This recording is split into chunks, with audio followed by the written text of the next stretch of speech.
Hello there, and welcome to the beautiful Hamilton Townhouse. The building itself does appear to be one, but it was actually built in 3 stages. The library was first, opening on the 17th of September 1907, by Scottish-born industrialist Andrew Carnegie, who offered £15,000 to fund its construction. The middle section was opened in 1914, and the Town Hall completes the stunning building, opening in 1928. Today, I hope to give you a wee tour of what the library can provide, in particular the reference and local history section. So, let's go in and see what we can find.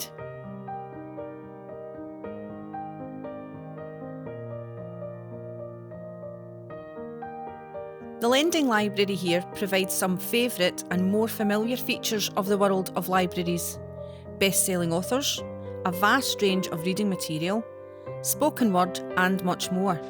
The staff are knowledgeable and friendly, always willing to help. There is also a dedicated space for children.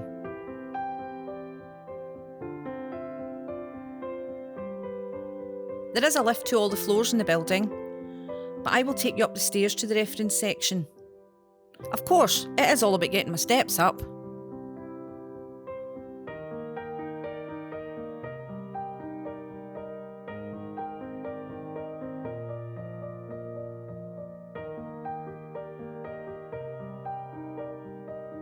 And here we are in the lovely Carnegie room, where you will find the inquiry desk.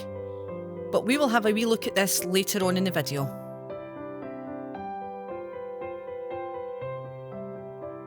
Before I tell you what the reference section can offer, let me show you a couple of things you will be able to see on your way into the library. Firstly, this stunning marble statue of Robert Burns, which was gifted to the Hamilton Borough by Sir Derek Inglefield Watson in 1925, and the sculptor was Bernie Rind. Before we head back upstairs, you can see here on the wall there is a plaque. It commemorates the opening of Hamilton Public Library with the name of Andrew Carnegie and some of the other people in attendance that day. At the top of the stairs, we are greeted with a beautiful stained glass window bearing the borough crest of Hamilton. And here we are back in the gorgeous Carnegie room. The Carnegie room holds the general reference material such as dictionaries, encyclopedias, and books covering a wider range of subjects. Here is just a small sample of some of the items we have in the local history collection in the library. For example, handwritten council minutes, picture books, and I wonder if anyone will remember this picture of the library. Maps are also very interesting. In fact, here is one of my favourites. In the reference library, there has been a variety of displays over the years. This one shows some of the original items from the opening of the library in 1907. The invitation to Mr. Carnegie, and something very unique, the Visitor's Book from 1907, with the very first signature, of course, Mr. Carnegie. Here we have our second display case, and some of you may remember the membership tickets you see here.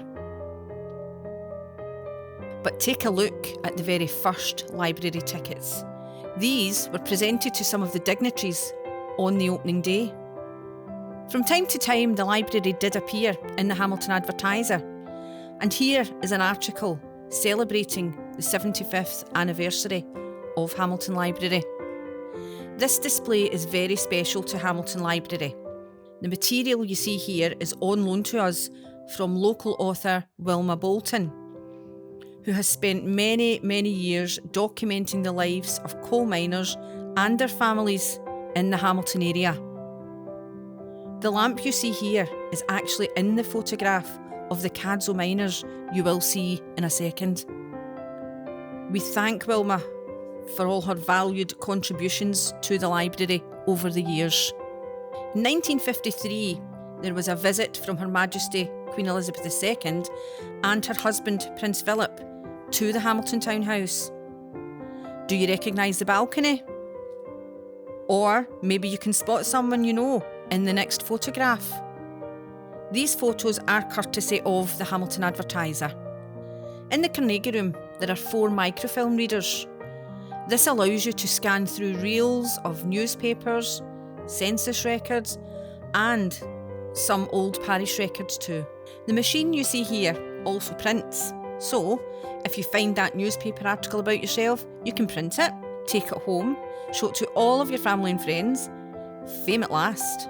I know this is possible because I found a photograph of myself when I was 9 years old in my lovely brownie uniform visiting Hamilton Police Station.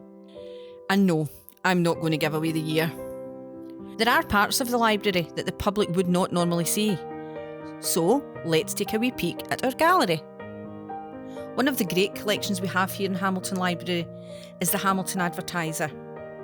The weekly issues are stored in archive boxes, just like this, until it is time to have them bound for future researchers to use. Or people who just want to do a wee bit of reminiscing. Many people do find familiar faces and very interesting stories from the past. The newspaper is also in microfilm from the very first one in 1856. And apart from the Hamilton Advertiser, we do also have other newspapers in our collection. The Hamilton Herald, the Blantyre Gazette, and the Uddingston Standard. One of the most popular inquiries we get is about old photographs. And if you're anything like me, you will spend hours looking through them. The library has a large photographic collection with some of the images dating back to the 1800s. And here is one of the toll booths around 1954. This is one of the places where some of the map collection is stored. Some of these maps date back to the early 1800s. Although we do have a large local history collection in the library, we are always grateful for the gifts we have received over the years. An example of this is the photo album you see here. It is one of many donated by a lady who was very passionate about Hamilton and wanted the albums to be safe and sound. It is so nostalgic looking through these albums, and they are very valuable to our collection. We have moved now into the local history room, and the first thing we look at is the local history card index, or as I would call it, my Bible. Over the years, staff have compiled local history files, all detailed in this card index. It will also direct me to additional resources, for example, newspaper articles, books, and other local history material. In fact, it reminds me of being a wee girl in the library using the old-fashioned card index to find my books. Our maps here are stored in different ways, like the old ones you've seen previously. Others, like these, are protected in our flat map drawers. The Ordnance Survey maps start from 1864. But we also have maps before 1864, sketches and street plans. Earlier, I spoke about local history files, and here is an example of that. This particular one is about Hamilton public baths. We compile these using newspaper cuttings, programmes, orders of service, and basically anything that will add value to our files. In this room, there is a large collection of council minutes, starting with the Borough of Hamilton records from 1642. We also have Hamilton Borough, Hamilton District Council, Strathclyde Regional Council, and South Lanarkshire Council. There are also specific committee books, for example, streets, housing, and finance. The early minutes are handwritten, which are beautiful to look at, and just a wee bit more difficult to read. It is very interesting to see how meetings were documented back in the day. The material we have here in the local history room includes local history books covering many subjects, from travel, education, industry, and churches. We also have trade directories and voters' rolls back to 1851. These all preserve the history of Hamilton and the surrounding areas. One collection we are very proud to have in Hamilton Library is the Hamilton Estate papers, maps and plans. They belong to the Duke of Hamilton. They have been resident here since 1981.